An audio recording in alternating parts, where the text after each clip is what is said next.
होता है कि अगर मुझे फांसी नहीं दी जाती है, अगर मैं जेल से बाहर निकलता उसके बाद में मैं अपना संपूर्ण जीवन।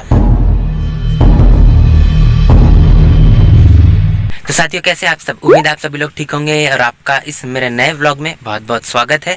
साथियों, आप लोग एक बात नोटिस कर रहे होंगे कि पिछले 2 दिनों से मेरा व्लॉग नहीं आ पा रहा है। उसके पीछे का एक रीज़न है कि कुछ इमरजेंसी आ गई थी जिसके कारण मैं व्लॉग नहीं कर पा रहा था।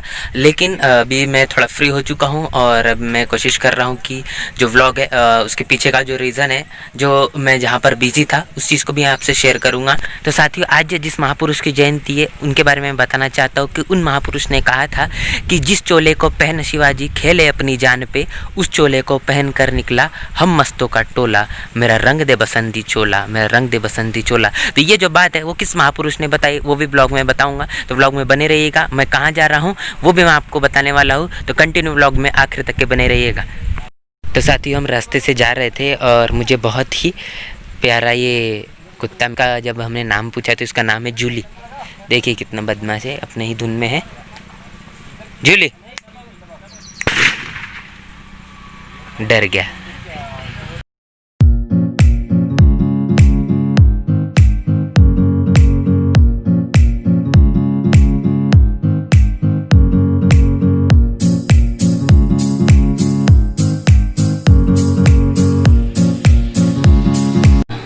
तो साथियों, आज जिस महापुरुष की जयंती है उस महापुरुष का नाम है शहीद आज़म भगत सिंह।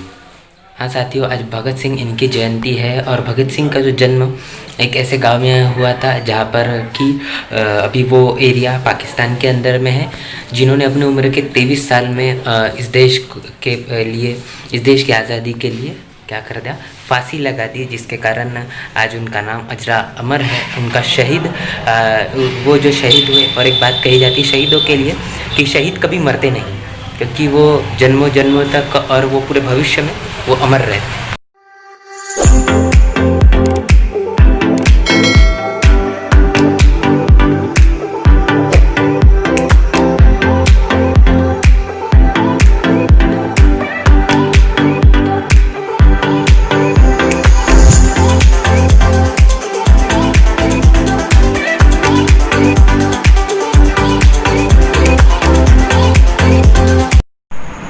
तो साथियों, मैं घर पहुंच चुका हूं और जैसा कि आप सभी लोग जानते हैं कि आज हमारे शहीद भगत सिंह इनकी जयंती है और इनके उपलक्ष्य में कुछ जानकारी मैं आपको देना चाहता हूं।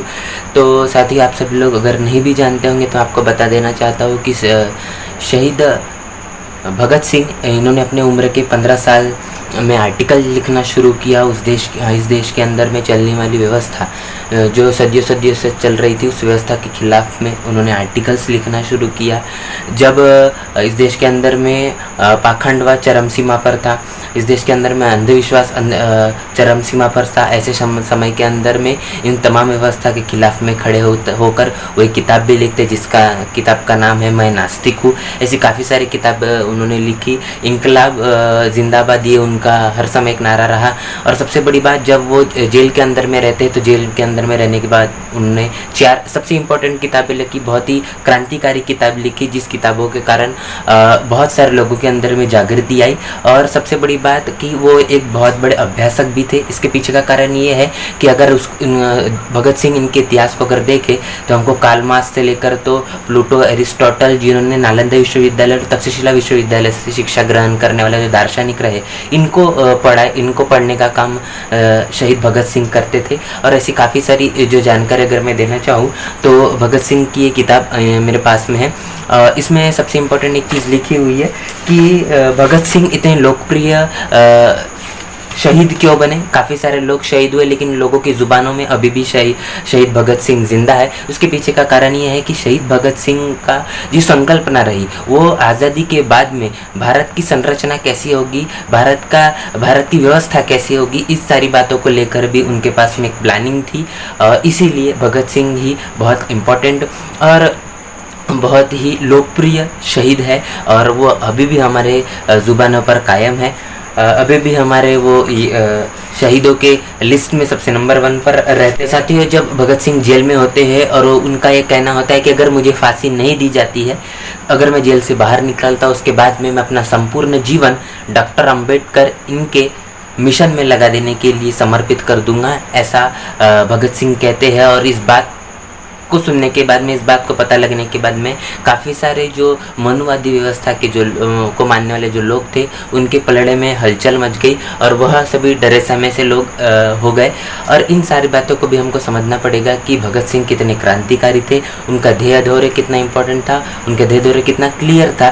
तो साथियों, या आपका आज का व्लॉग कैसा लगा ये मुझे ज़रूर बताइएगा कमेंट बॉक्स में। और साथ ही अगर ये व्लॉग आपको पसंद आता है तो इसे लाइक ज़रूर करिएगा। आप अगर मेरे चैनल पर नए हैं तो चैनल को सब्सक्राइब कर दीजिएगा और बेल आइकन को प्रेस कर दीजिएगा। तो चलिए मिलते हैं अगले व्लॉग में, तब तक के लिए जय भीम, जय भारत।